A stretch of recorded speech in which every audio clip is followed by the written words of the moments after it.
Ku ssaawa nga 2:00 ez'akawungezi k'eggulo, Ibrahim Gwaluka abadde akulira Kigandaalo Health Center for Emayuge yatuuse mu maka ge agasangibwa ku kyalo Bulubandi mu ggombolola y'e Nakigo ey'Iganga.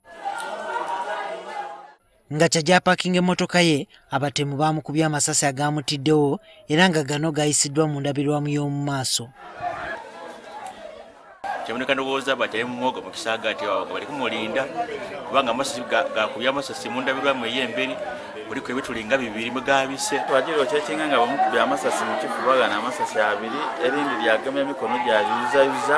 Kigambibwa nti Gwaluka yabadde ne mukyala we mu kiseera kino era ng'ababaddewo batubuulidde engeri gye yasimattuse. Bairemu ne mukazi we yaba nti afuluma emmotoka bwakuba enduulu bamubinga bamusamba yeggaliza mutooyi ono bamukuba amasasi yafiirawo. We tutuukidde awo abadde temu nga ne poliisi ekyagezaako okufefeeta ekifo oba oliawo okubaako ebirala byezuula. Kyokka ab'enganda balumiriza poliisi okulwawo okutuuka obuzibu buno we bwagudde. Kuva bamwise wabiseewo kumpi nti ssaawa namba kitundu oba 2 me poliisi yawoneka, ekitegeeza nti security teri in place. Ekiyinza okuba nga kikyasiza Gwaluka ne gye buli eno tekinnategeerekeka nga ne poliisi ebadde kyebalamye okubaako kyeyogera we tukoledde eggulire lino.